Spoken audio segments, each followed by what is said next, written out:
নমস্কাৰ ৰাইজ, মোৰ অন্য এটি মিনি ব্লগলৈ আপোনালোক সকলোকে স্বাগতম জনাইছোঁ। আজি আছিলে শিৱৰাত্ৰি। তো শিৱৰাত্ৰি বুলি আমি ঘৰৰ কাষতে থকা তিনিআলিৰ শিৱ মন্দিৰত গ'লোঁ প্ৰথমতে। এয়া আমাৰ তিনিআলিৰ শিৱ মন্দিৰ। বহুত বেছিয়ে মানুহ আছিলে আজি শিৱৰাত্ৰি বুলি, আৰু মানুহ আজি নাথাকিলে কেতিয়া থাকিব, হয়নে নহয় কওকচোন বাৰু। সেইকাৰণে আমিও বহুত ভিৰ ভাৰৰ মাজত হ'লেও কিবাকৈ যাই চাকি ধূপ লগালোঁ, তাৰপিছত গাখীৰ ঢালিলোঁ। আৰু চাকি দিবৰ কাৰণে একদমেই ঠাই নাছিল তাতে, যোনে য'তে যেনেকৈ পাইছে তেনেকৈ চাকি দিছে। কিবাকৈ মোৰ কাপোৰখন চাকিত লাগি পুৰিবৰ কাৰণে বাকী আছিল আৰু কিবাকৈ বাচিছে। আৰু এয়া চাওক ধুনীয়াকৈ আইতাকৰ কোলাত আছে, তাকো টুপি পিন্ধাই লৈ গৈছিলোঁ কাৰণ ইমান বেছি বতাহ দি আছিলে আজি দিনত। এয়া হৈছে আমাৰ মন্দিৰৰ ভিতৰৰ শিৱলিংগ। তাতেও ভিৰ ভাৰৰ মাজত গৈ পিনে গাখীৰ পানী ঢালিলোঁ। আৰু এতিয়া আমি শিৱ মন্দিৰৰ পৰা ওলাই যাম, কাৰণ আমাৰ ঘৰৰ কাষতে আৰু এটা থান আছে, সেইটো হৈছে বুঢ়াগোঁসাই থান।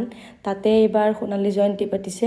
তো এয়া ৰাস্তাত আমি আহি থাকোঁতে শোভাযাত্ৰাও দেখা পালোঁ।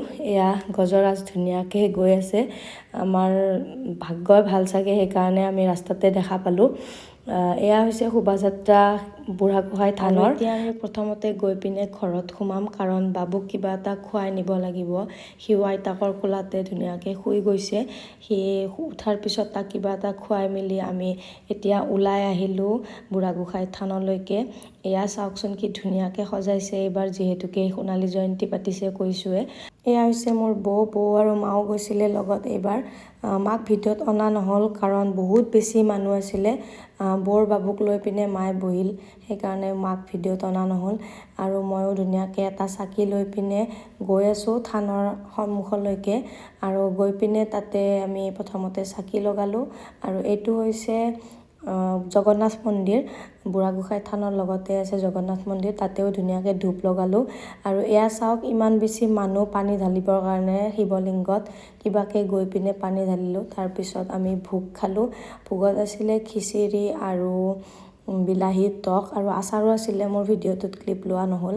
আৰু এয়া গুডু চাওক হাঁহি আছে। ধুনীয়াকৈ আমি খাই বৈ গুচি আহিলোঁ। আজিৰ ভিডিঅ'টো ইমানেই আছিল।